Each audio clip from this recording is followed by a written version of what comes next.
Boa noite, pessoal. Meu nome é Pedro, eu sou estagiário docente do professor Brunello e acho que em virtude enfim, da pandemia e do ensino remoto, a gente acabou não se conhecendo e tendo nenhum contato esse semestre, mas eu sou estagiário docente da matéria de Teoria Geral do Direito Privado, então, como uma das atribuições do estágio de docência, né, que é uma atividade realizada na pós-graduação, eu sou formado em Direito e faço mestrado também pela FMG com o Brunello, ele é meu orientador, e uma das atividades da pós é justamente ser estagiário docente, que é, que é uma forma de começar enfim, ter um contato com sala de aula e tudo mais, e não é o melhor jeito de começar sendo dessa forma, com aulas gravadas e assíncronas, se a gente tivesse num período de aulas presenciais, geralmente o estagiário docente dá uma ou duas aulas, acompanhado do professor e sem. Enfim, é uma dinâmica bem mais produtiva, mas é o que a gente tem para hoje. Bom, eu já me apresentei e hoje eu vou dar essa apresentação sobre entes despersonalizados, é uma figura do direito civil bem peculiar, assim, e ela se encaixa quase num limbo ali na teoria geral do direito privado. Bom, para começar, vamos contextualizar um pouco de por que que a gente, o que que é isso e por que que a gente está falando desse instituto. É, Como vocês viram ao longo do semestre enfim, vão continuar a ver ao longo de todo o curso do Direito Civil, o direito reconhece basicamente duas, dois tipos de seres, as pessoas e as coisas, ou os bens, enfim, pode ter uma diferença entre bens e coisas, mas não é o objeto aqui agora. Mas ou você vai ser pessoa, e se você não for pessoa, você vai ser bem ou coisa. As pessoas são divididas em duas categorias, que são as pessoas naturais, que são os humanos, e segundo o artigo 2º do Código Civil, para adquirir essa personalidade basta nascer com vida. E de outro lado tem a pessoa jurídica, que tem as pessoas jurídicas de direito privado, direito público, mas as pessoas jurídicas de direito privado, pelo menos, elas são aquelas que são constituídas para uma finalidade em comum. Mais de uma pessoa pode pode ser uma pessoa no caso de empresa individual, mas basicamente se cria uma pessoa diferente das pessoas naturais para atingir uma finalidade ou para fazer alguma ação. As pessoas jurídicas de direito privado, como vocês já viram, acredito, são as associações, as sociedades, as fundações, a organização religiosa, os partidos políticos, e aí também tem as empresas individuais de responsabilidade limitada, né, IRL. Então, enfim, tem toda essa gama de pessoas jurídicas que têm personalidade, né? Enfim, embora não seja um humano, uma pessoa na acepção leiga da palavra, ela tem personalidade, tem direitos, deveres e é diferente dos sócios, né? Acho que esse é o principal elemento da personalidade jurídica, que ela cria uma entidade diferente daqueles que constituíram ela. E aí, depois disso, tem os bens que não são sujeitos de direito, então eles só são objetos de relações jurídicas, eles não têm uma titularidade de nada, pelo menos não de direitos e deveres. Mas aí no limbo, entre essas duas categorias, tem os entes despersonalizados. Aqui nesse slide aqui eu coloquei alguns dos vários nomes que esse instituto tem, porque ele não é um instituto previsto em lei. Você não vai achar no Código Civil, em nenhuma outra lei, falando, os entes personalizados são isso, isso e isso, porque não existe. Eles são uma criação doutrinária, ou seja, pessoas e pensadores do direito criaram esse instituto a partir da teoria do direito e a partir da teoria do direito civil. Então, isso acaba gerando algumas divergências de nomenclatura, por exemplo. Então, aqui eu coloquei alguns dos nomes que podem ser encontrados em diferentes textos, ou, enfim, em artigos e tudo mais. Pode ser que cada autor use uma terminologia diferente. O mais comum de ser usado é o de entes despersonalizados mesmo, mas pode ser que vocês encontrem entes atípicos, sujeito de personalidade reduzida, grupo de personificação anômala, mas tudo isso vai significar a mesma coisa. Vai estar todo mundo falando da mesma coisa quando usar algum desses termos. E o que que são? O que que é, na verdade, né?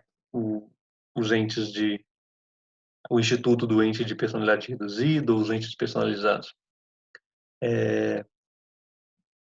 Eles, na verdade, são sujeitos de direito que não possuem personalidade.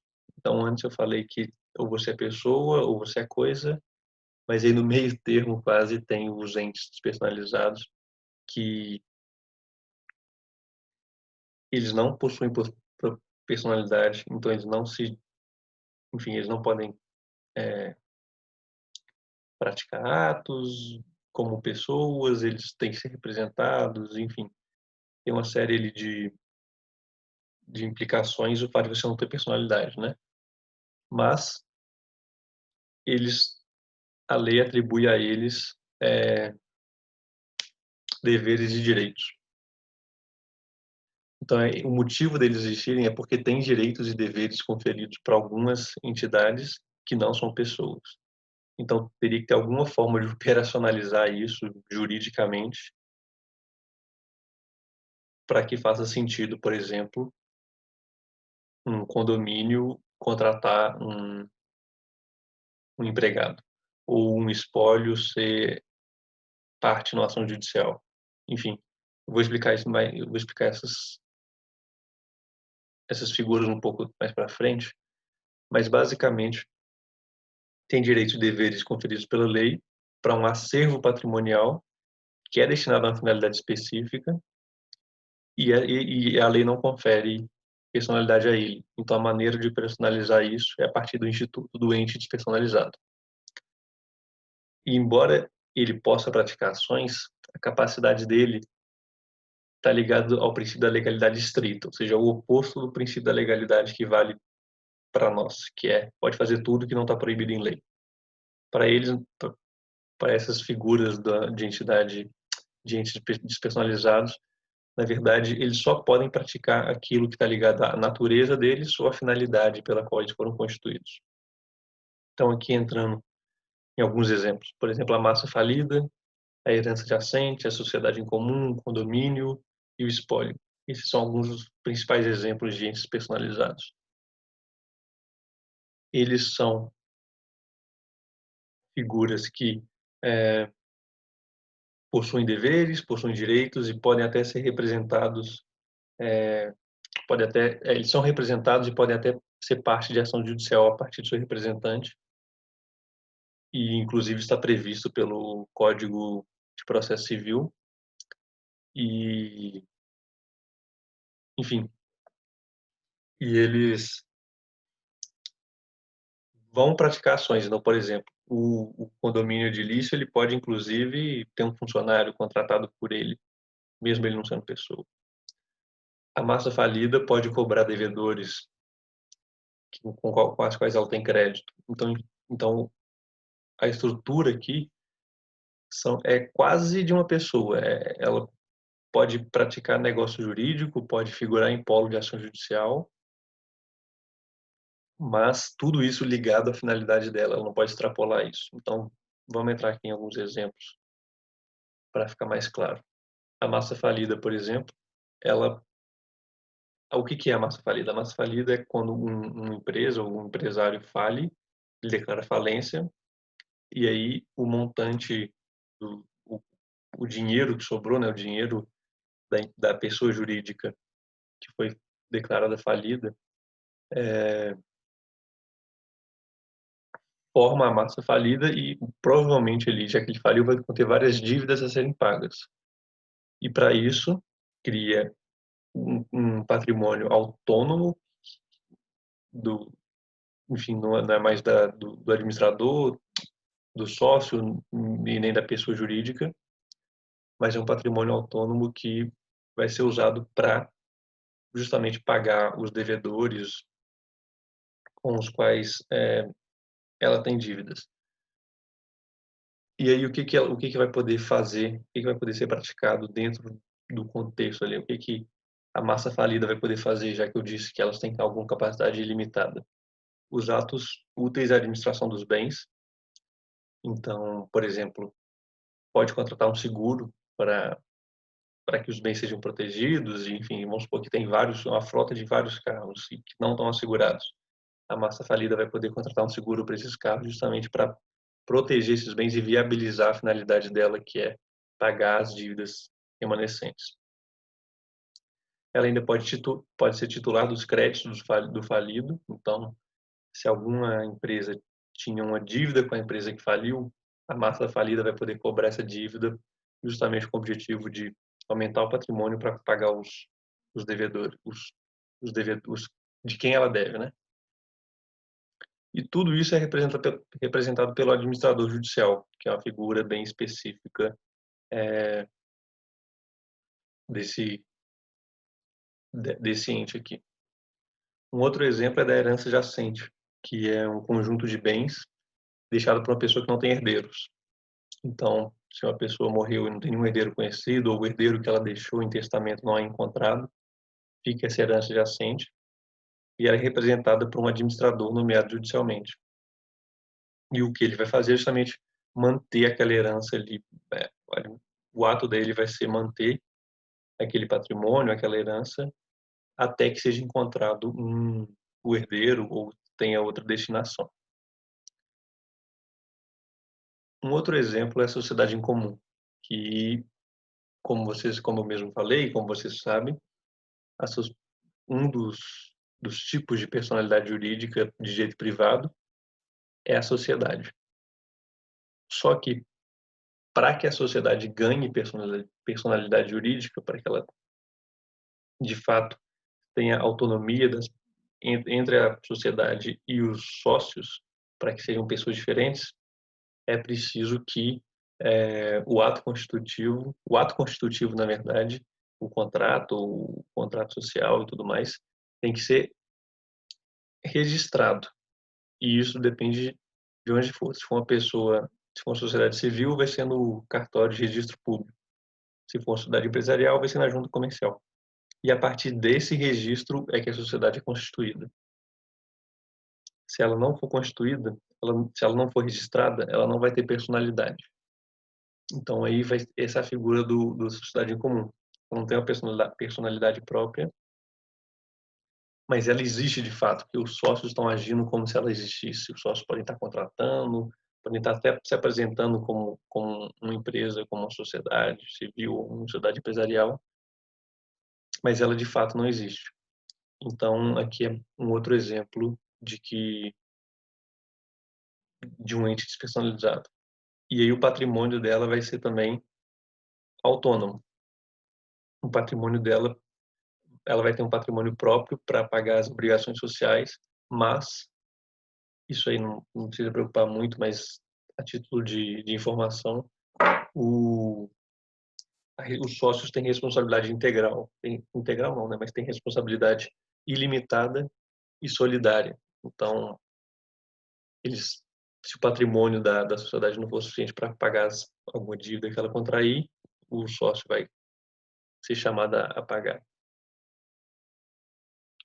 E aí, entrando em alguns aspectos mais polêmicos, o condomínio também, tradicionalmente, é considerado um ente despersonalizado. Básico porque não tem nenhum...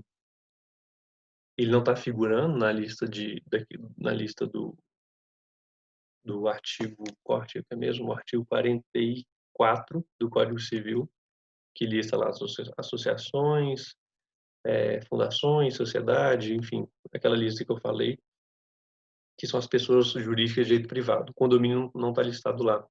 E aí, tradicionalmente, se coloca ele como um ente despersonalizado.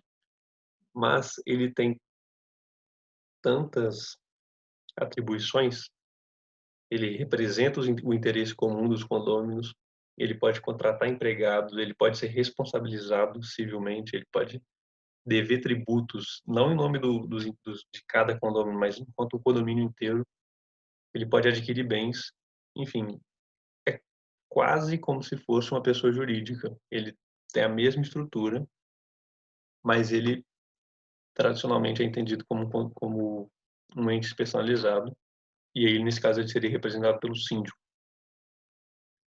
Mas já tem alguns autores que defendem a autonomia do condomínio, né, como a personalidade própria do condomínio, argumentando que o artigo 44 do Código Civil seria uma lista exemplificativa, então que poderiam existir outras entidades de direito privado, pessoas jurídicas, que não estão naquela lista.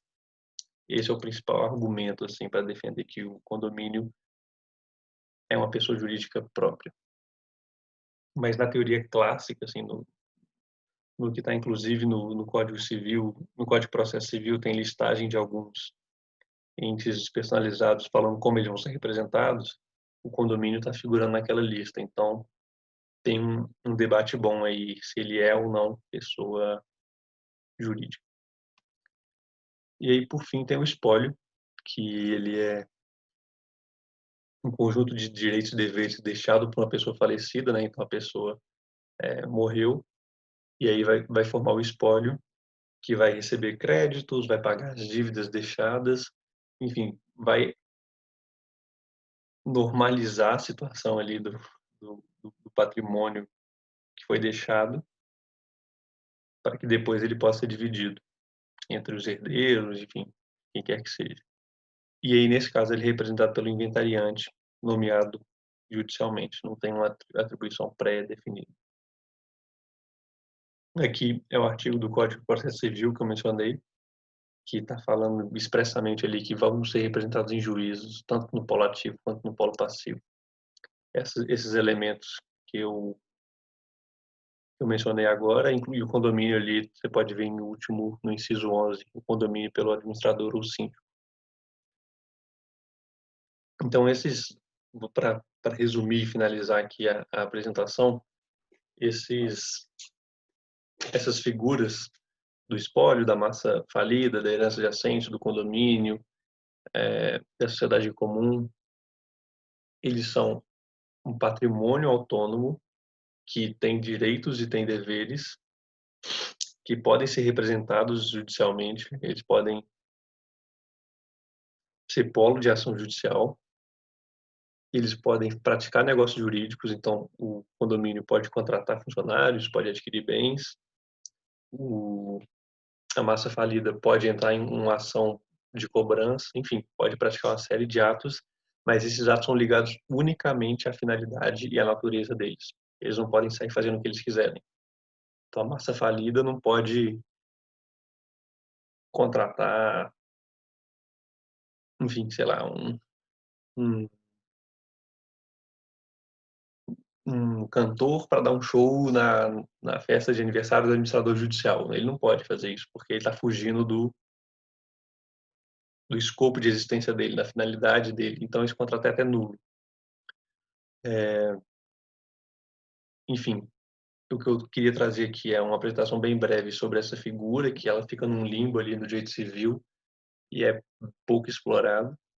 E dentro disso aqui tudo que eu trouxe, o ponto acho que mais interessante para quem se interessar por algum tipo de discussão nesse sentido é justamente da personalidade jurídica ou não do condomínio, que é algo que é bastante debatido e tem bastante gente que argumenta já hoje em dia por uma personalidade autônoma do condomínio, justamente por ele praticar tantos atos e ter,